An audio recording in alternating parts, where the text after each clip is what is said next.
Speak, Dr. King, speak. 5 years ago, a great American in whose symbolic shadow we stand today signed the Emancipation Proclamation. This momentous decree came as a great beacon light of hope to millions of Negro slaves who had been seared in the flames of withering injustice. It came as a joyous daybreak to end the long night of their captivity. There's no need to worry. But 100 years later, the Negro still is not free. 100 years later, the life of the Negro is still sadly crippled by the manacles of segregation and the chains of discrimination. 100 years later,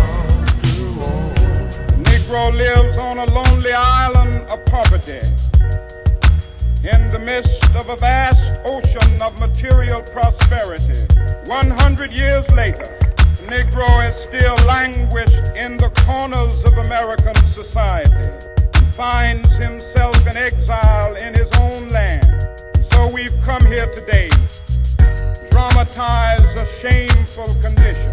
In a sense, we've come to our nation's capital to cash a check.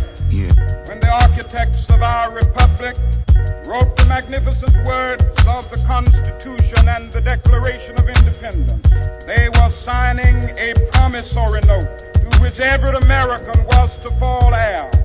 This note was a promise that all men, yes, black men as well as white men, would be guaranteed the unalienable rights of life, liberty, and the pursuit of happiness.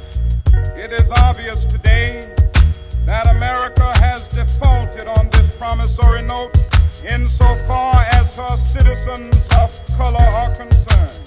Instead of honoring this sacred obligation, America has given the Negro people a bad check, a check which has come back marked insufficient funds. But we refuse to believe that the Bank of Justice is bankrupt.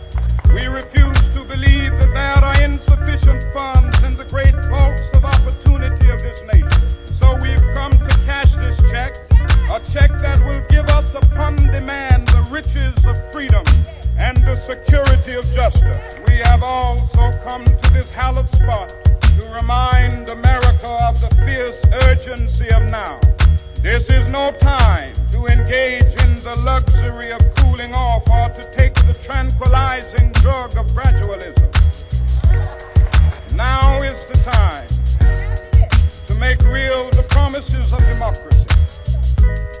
Now is the time to rise from the dark and desolate valley of segregation to the sunlit path of racial justice. Now is the time to lift our nation from the quicksands of racial injustice to the solid rock of brotherhood. Now is the time to make justice a reality for all of God's children.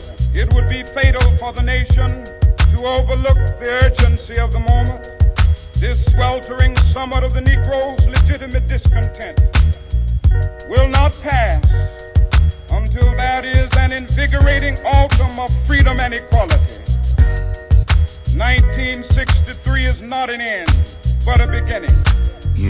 Those who hope that the Negro needed to blow off steam and will now be content will have a rude awakening if the nation returns to business as usual.